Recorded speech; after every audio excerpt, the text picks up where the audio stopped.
የዲፕሎማሲው ስብራት በኢስላማባድ የተካሄደው የአሜሪካና ኢራን ድርድር ለምን ፈረሰ? ሰላም ጤና ይስጥልኝ ለማስራስ ሚዲያ ተመልካቾች በሙሉ። ዛሬ በዓለማችን እጅግ በጉጉት ሲጠበቅ የነበረውና በመካከለኛው ምስራቅ ሰላምን ያመጣል ተብሎ ተስፋ የተጣለበት የኢስላማባዱ ድርድር በድንገት መፍረሱ ተሰምቷል።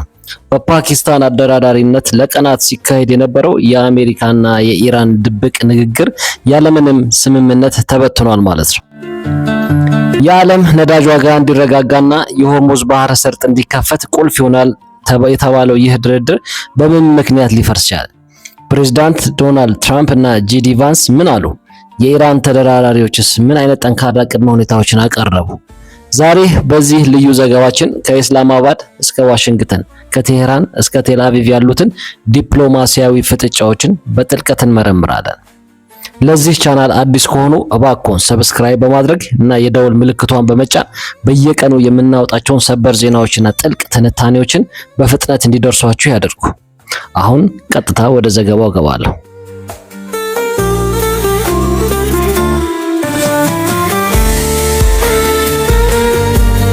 የኢስላማባዱ ድርድር ውድቀትና መንስኤዎች። በፓኪስታን መዲና ኢስላማባድ ለ21 ሰዓታት ሲካሄድ የነበረው ድርድር ለውድቀት የበቃው በሁለት ሀገራት መካከል በነበሩ እጅግ ውስብስብና የማይታረቁ ፍላጎቶች መሆኑን ሲኤንኤን እና አልጀዚራ ዘግበዋል። ድርድሩ እንዲፈርስ ካደረጉት ዋና ዋና ነጥቦች መካከል የሚከተሉት ይጠቀሳሉ። በኢስላማባድ የተካሄደው የአሜሪካና የኢራን ድርድር ለውድቀት የበቃው ሁለቱ ሀገራት መካከል በነበሩ እጅግ ውስብስብና የማይታረቁ ስትራቴጂካዊ ፍላጎቶች መሆኑ የተለያዩ ዓለም አቀፍ ምንጮች ይጠቁማሉ። ዋነኛው የውዝግብ መንስኤ የኢራን የኒውክሌር ፕሮግራም ሲሆን አሜሪካ ኢራን የኒውክሌር ቦምብ የመገንባት ፍላጎቷን በዘላቂነት እንድታቆም የዩራኒየም ማበልጸግ ጣቢያዎቿ በከፊል እንድታፈርስና ቀሪዎቹን ደግሞ ለዓመታት በሚቆዩ ዓለም አቀፍ ቁጥጥር ስር እንድታውል ጠይቃለች። ሆኖም የኢራን ተደራዳሪዎች ይህን ጥያቄ ሉዓላዊነትን መጋፋት በሚል ውድቅ አድርገውታል። በተጨማሪ አሜሪካ ኢራን ያሏትን አህጉር አቋራጭ ባሊስቲክ ሚሳኤሎችን ቁጥር እንድትቀንስና አዳዲስ ሙከራዎችን እንድታቆም ግፊት ብታደርግም ቴሄራን ግን ሚሳኤሎቿ ለራስ መከላከያ ብቻ ወይም ሰልፍ ዲፌንስ እንደሆነ በመግለጽ ጉዳዩ ለድርድር እንደማይቀርብ በጽኑ አሳውቃለች። ሌላው ትልቁ መሰናክል የነበረው የቀጠናው ተጽዕኖ ሲሆን ዋሽንግተን ኢራን እንደ ሂዝቦላህ፣ ሐማስ እና ሁቲ ላሉ ቡድኖች የምታደርገውን የገንዘብና የጦር መሳሪያ ድጋፍ በአስቸኳይ እንድታቆም በጠየቀችበት ወቅት ኢራን አሜሪካ ቀጠናውን ለቃ ካልወጣች ይህ ጥያቄ ተቀባይነት የለውም የሚል ጠንካራ ምላሽ ሰጥታለች። ከዚህም ባለፈ እስራኤል አሜሪካ ለማንኛውም አይነት ስምምነት እጇን እንዳትሰጥ እና በሊባኖስ የምታካሄደውን ወታደራዊ ዘመቻ እንደማታቆም በግልጽ ማሳወቋ በኢስላማባድ የነበረውን የዲፕሎማሲ ከባቢ አየሩን አበላሽቶታል። በመጨረሻም ኢራን በሆርሙዝ የባህር ሰርጥ ለሚያልፉ መርከቦች የጠየቀችው የታሪፍ ክፍያ በሁለቱ ወገኖች መካከል ከፍተኛ የቃላት ጦርነት አስነስቷል። አሜሪካ ይህን ክፍያ የባህር ላይ ዘረፋ ስትለው፣ ኢራን ግን ደህንነትን ለማስጠበቅ የሚከፈል ህጋዊ አገልግሎት በማለት በሐሳቧ በመጽናቷ ድርድሩ ያለምንም ውጤት እንዲበተን አድርጓል። በአጠቃላይ የፓኪስታኑ ፕሬዝዳንት አሲፍ አሊ ዘርዳይ እንደገለጹት በሁለቱ ሀገራት መካከል ያለው የጥርጣሬ ገደልና ስር የሰደዱ የፖለቲካ ግቦች ድርድሩን ያለምንም ውጤት እንዲበተን አድርገውታል። የኢራን መንግስት ሚዲያ ተስኒም ኒውስ እንደዘገበው አሜሪካን ለስምምነት ዝግጁ አይደለችም ሲል ሲወቅስ፣ ዋሽንግተን በበኩሏ ኢራን ሰላም ሳይሆን ጊዜ መግዛት ነው የምትፈልገው ስትል በከፍተኛ ሁኔታ ከሳለች። የአሜሪካ ቅድመ ሁኔታዎችና የትራምፕ አስተዳደር አቋም። ምክትል ፕሬዝዳንት ጄዲ ቫንስ ድርድሩን ካጠናቀቁ በኋላ በሰጡት መግለጫ መጥፎውን ዜና ስምምነት ላይ አለመድረሳችን ነው። በኢስላማባድ የተካሄደው ድርድር ካበቃ በኋላ ምክትል ፕሬዝዳንት ጄዲ ቫንስ የሰጡት መግለጫ አሜሪካ ለኢራን ያላትን የመጨረሻ ዕድል ቁልጭ አድርጎ የሚያሳይ ነው። ቫንስ አሜሪካ የመጨረሻና ምርጥ ፋይናል ኤንድ ቤስት ኦፈር ያለችውን የሰላም ስምምነት አቅርባ ከጠረጴዛ መነሳቷን በመጥቀስ አሁን ኳሱ ያለው በኢራን ሜዳ ነው ሲሉ ተናግሯል። ይህ ንግግር ዋሽንግተን ከዚህ በላይ ለድርድር ዝቅ እንደማትልና ቴሄራን የቀረበላትን አማራጭ ካልተቀበለች ዋጋ እንደምትከፍል የሚያመላክት ነው። አሜሪካ ከኢራን የፈለገችው ተራ የቃል ስምምነት ሳይሆን በማንኛውም ጊዜና ቦታ ያለ ቅድመ ሁኔታ የሚደረግ የዓለም አቀፍ አቶሚክ ኃይል ኤጀንሲ ወይም IAEA ፍተሻን እንድትቀበል የሚያስገድድ የማይጠፈር ቃል ኪዳን ወይም አፈርማቲቭ ኮሚትመንት ሲሆን ይህም የኢራንን ኒውክሌር ምኞት በማይቀለበስ ሁኔታ ማክሰምን ያለመ ነው።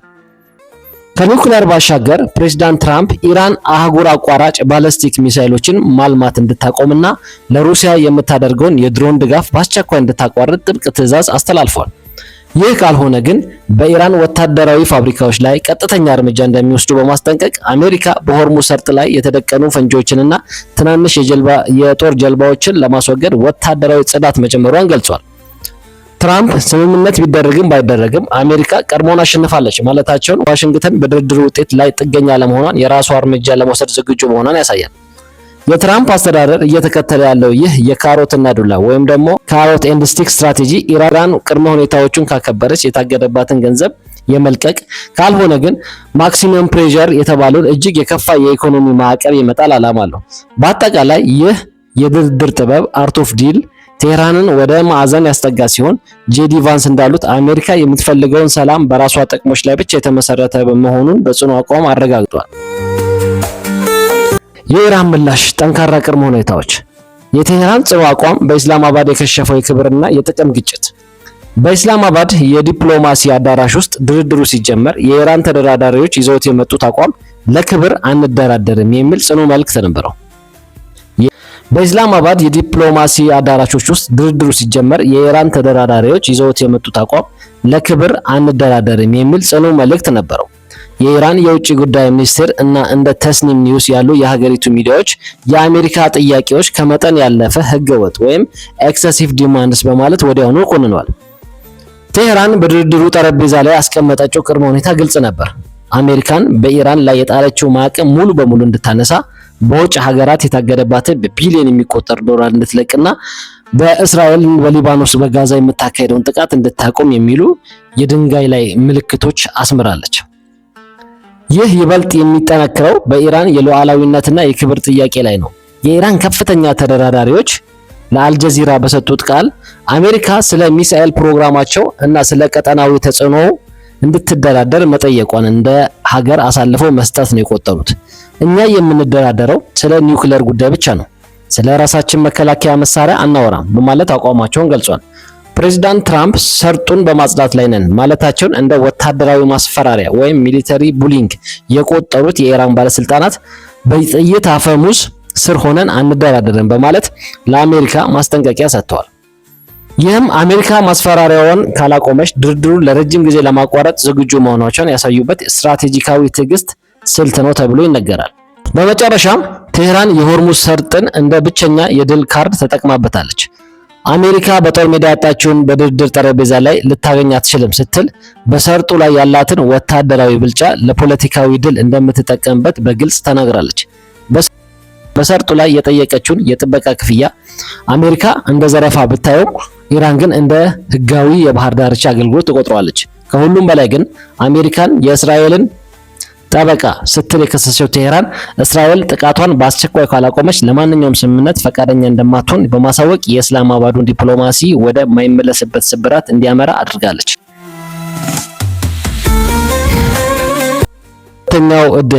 ሁለተኛው ዕድል ይኖር ይሆን?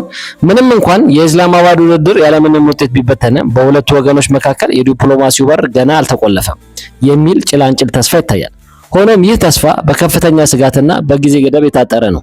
እንደ CNN ዘገባ የትራምፕ አስተዳደር ለቴህራን የሰጠው የጊዜ ገደብ እጅግ አጭር ሲሆን አሜሪካ የመጨረሻና ምርጥ ወይም ደግሞ ፋይናል ኤንድ ቤስት ያለችውን ስምምነት ኢራን በአስቸኳይ ካልተቀበለች ዋሽንግተን ወደ ፕላን ቢ ማለትም ወደ ወታደራዊ እርምጃ ይበልጥ ጠንካራ የኢኮኖሚ ማዕቀብ እንደምትሸጋገር ኬብል ኒውስ ዘግቧል። ይህ ደግሞ ሁለተኛ ዕድል የመኖሩ አጋጣሚ በጠባብ የጊዜ መስመር ውስጥ እንዲወድቅ አድርጓል። በሌላ በኩል የፓኪስታኑ ፕሬዝዳንት አሁንም ሁለቱን ሀገራት ወደ ንግግር ጠረጴዛ እንዲመለሱ ከፍተኛ ዲፕሎማሲያዊ ጥረት እያደረጉ ሲሆን እንደ አሶሲኤትድ ፕሬስ ዘገባ ቻይናና ሩሲያ የነዳጅ ዋጋ መናር የዓለም ኢኮኖሚ እንዳናጋው በመስጋት በኢራን ላይ ለድርድር ተለዋዋጭ ሁኚ የሚል ግፊት እያደረጉ ይገኛል። ሌላኛው እንደ ሁለተኛ ዕድል ሊታይ የሚችለው ፕሬዝዳንት ትራምፕ ቀደም ሲል የጠቀሱትን የሆርሙዝ ሰርጥን በጋራ የማስተዳደር ወይም ጆይንት ቬንቸር ሀሳብ ነው። ሆኖም ይህ ተግባራዊ ሊሆን የሚችለው ኢራን ታሪፍ የማስከፈል ፍላጎቷን ትታ ከአሜሪካ ጋር በደህንነት ስራ ላይ ለመተባበር ፈቃደኛ ስትሆን ብቻ ነው። እንደ አልጀዚራ ትንታኔ በድርድሩ የበከሸፈ ቁጥር እስራኤል በኢራን የኒውክሌር ጣቢያዎች ላይ ቀጥተኛ ጥቃት የመሰንዘር ዕድሏ እየሰፋ መሄዱ ቴህራን በሁለተኛው ዙር ድርድር ላይ የተወሰኑ መለስተኛ አቋም እንድታሳይ ሊያስገድዳት ይችላል። ስማቸው ያልተጠቀሰ የቀድሞ አሜሪካ ዲፕሎማት ለተስኒም ኒውስ እንደገለጹት በዲፕሎማሲ ውስጥ በሩ በመቶ ተዘግቷል ማለት ባይቻልም አሁን ያለው የቃላት ጦርነት ግን ንግግሩ እጅግ አዳጋች አድርጎታል ብለዋል። በአጠቃላይ ሁለተኛ እድል እንዲኖር ኢራን የአሜሪካን የማይታጠፍ ቃል ኪዳን አፈርማቲቭ ኮሚትመንት መቀበል አለባት። አሜሪካም በበኩሏ የኢራንን የኢኮኖሚ ህልውና የሚያረጋግጥ የተወሰነ ማላላት ማሳየት ይኖርባታል። ይህ ካልሆነ ግን ቀጣዩ ዙር ድርድር በፓኪስታን ሳይሆን በጦር ሜዳ ሊሆን እንደሚችል ዓለም አቀፍ ሚዲያዎች ስጋታቸውን እየገለጹ ይገኛሉ። የዲፕሎማሲ ባህሪና የኢስላማባዱ ድርድር ስነ ልቦና በዓለም አቀፍ ግንኙነት ወይም ኢንተርናሽናል ሪሌሽን ውስጥ ዲፕሎማሲ ማለት ጦርነትን በንግግር የመተካት ጥበብ ነው። ነገር ግን አሁን በኢስላማባድ የታየው የአሜሪካና የኢራን ድርድር ውድቀት የዲፕሎማሲያዊ ተፈጥሯዊ ባህሪና ውስብስብነትን በሚገባ የሚያሳይ ነው። የዲፕሎማሲ ሚስጥራዊ ገመድ ጉተታ ከኢስላማባድ በስተጀርባ ያለው እውነታ በኢስላማባድ የዲፕሎማሲ አዳራሾች ውስጥ የተካሄደው ድርድር ተራ የቃላት ልውውጥ ሳይሆን በሁለት ሀያላን መካከል የተደረገ ታላቅ የስትራቴጂካዊ ገመድ ጉተታ ነበር። ይህ ትዕይንት በዓለም አቀፍ ግንኙነት ንድፈ ሐሳብ ውስጥ የዜሮ ድምር ወይም ዚሮ ሰም ጌም ጨዋታ ተብሎ በሚጠራው አደገኛ መንገድ ላይ የተጓዘ ሲሆን በዲፕሎማሲ ትንታኔ ድርድር ስኬታማ የሚሆነው ሁለቱም ወገኖች አሸናፊ የሚሆኑበት ዊን ዊን መንገድ ሲገኝ ብቻ ነው። የአሁኑ ድርድር ግን አንዱ ሲያሸንፍ ሌላኛው ላለመሸነፍ ስለሚፈልግ ከባድ የሆነ ፍጥጫ ሆኖ አልፏል። አሜሪካ ኢራን የኒውክሌር ፕሮግራሟን በአስቸኳይ ታቁም ስትል፣ ቴህራን ደግሞ ማዕቀቡ ሙሉ በሙሉ ይነሳልኝ በማለት መካከለኛውን ሜዳ አጥብበውታል። ይህ ደግሞ በሁለቱ ወገኖች መካከል ምንም አይነት መግባባት እንዳይፈጠር አድርጓል። ይህ ታሪክ ይበልጥ ውስብስብ የሚሆነው ዲፕሎማቶች በጠረጴዛ ዙሪያ ከሚያደርጉት ንግግር በስተጀርባ የባለ ሁለት ደረጃ ወይም ደግሞ ቱ ሌቭል ጌም ቲዮሪ ድርድር ሲካሄድ ነበር። ፕሬዚዳንት ትራምፕ እና ጂዲ ቫንስ በዋሽንግተን የሪፐብሊካን ግፊትና ከእስራኤል ደጋፊዎች የሚጠብቃቸውን ጠንካራ ገጽታ ያለው ንግግር ለመጠበቅ ሲሉ ለኢራን ማላላት አልቻሉም። በተመሳሳይ የኢራን ተደራዳሪዎች በቴህራን ካሉት የሃይማኖትና ወታደራዊ መሪዎች ለአሜሪካ እጅ ሰጡ የሚል ውንጀላ እንዳይመጣባቸው የሆርሙዝን ሰርጥ እንደ መደራደሪያ ካርድ ለመጠቀም ተገዷል። ይህ ስር የሰደደ የመተማመን እጥረት ወይም ክራይሲስ ኦፍ ክሬዲቢሊቲ ድርድሩን ወደ ጥርጣሬ ወጥመድ ቀይሮታል። ኢራን አሜሪካ ከዚህ ቀደም ከኒውክሌር ስምምነት መውጣቷን እንደ ታሪካዊ ክህደት ስለምታየው አሁን የሚቀርቡላትን ጥያቄዎች እንደ ወጥመድ ትመለከታቸዋለች። ዋሽንግተንን በበኩሏ ኢራን ጊዜ ለመግዛት እንጂ ለሰላም ዝግጁ አይደለችም በሚል የጥርጣሬ አይን ትመለከታታለች። የትራምፕ አስተዳደር እየተከተለ ያለው ኮርሲቭ ዲፕሎማሲ ወይም በኃይል የታጀበ ዲፕሎማሲ ድርድሩን ከሰላማዊ ውይይት ይልቅ ወደ ወታደራዊ መሳሪያነት ቀይሮታል። ስምምነቱን ካልተቀበልሽ እርምጃ ወስዳለሁ የሚሉ ማስፈራሪያዎች እርምጃ ወስዳለሁ የሚለው ማስፈራሪያ በብሔራዊ ኩራት የምትመራውን ኢራን ይበልጥ እንድታፈገፍግ አድርጓታል። በዚህ ሁሉ መሃል አደራዳሪዋ ፓኪስታን ፖስታን ከማመላለስ ባለፈ በሁለቱ ሀያላን መካከል ያለውን ስትራቴጂካዊ የገደል ልዩነት ወይም ደግሞ የሐሳብ ልዩነት የማጥበብ አቅም አልነበራትም። ይህም የሚያሳየው እውነተኛ ዲፕሎማሲያዊ ፍላጎት ከመሪዎች ካልመነጨ አደራዳሪው ምንም ያህል ቢጥር ውጤቱ ባዶ እንደሚሆን ነው። በአጠቃላይ የኢስላማባዱ ታሪክ የሚያሳየው ንግግሩ ከኃይል ማሳየት ወደ እውነተኛ የሰላም ፍላጋ ካልተቀየረ የዲፕሎማሲያዊ ውድቀት ወደ ከፋ የጦርነት ሊያመራ እንደሚችል ነው። በመጨረሻም በኢስላማባድ የታየው ውድቀት የዲፕሎማሲ ማብቂያ ሳይሆን የዲፕሎማሲ ባህሪ በኃይልና በጥቅም ግጭት ሲተካ የሚፈጠሩን ውጤት ያሳየ ነበር። አሜሪካና ኢራን አሁንም ቢሆን የዲፕሎማሲያዊ በር ገርበብ አድርገው ቢተውት ንግግሩ ከትዕዛዝ ወደ እውነተኛ ድርድር ካልተቀየረ የዲፕሎማሲያዊ ውድቀት የጦርነት መነሻ መሆኑ አይቀሬ ነው። ተመልካቾቻችን ይህን ጥልቅ ትንታኔ ከወደዳችሁት ላይክ ማድረጋችሁንና ለሌሎች ሼር ማድረጋችሁን እንዳትረሱ። በማስራስ ሚዲያ ሁሌም ጥራት ያላቸው መረጃዎችን ማድረሳችንን እንቀጥላለን። ይህ ማስራስ ሚዲያ ነው። ሰብስክራይብ በማድረግ ሁሉንም ትንታኔዎችና መረጃዎችን በቶሎ ያገኘው።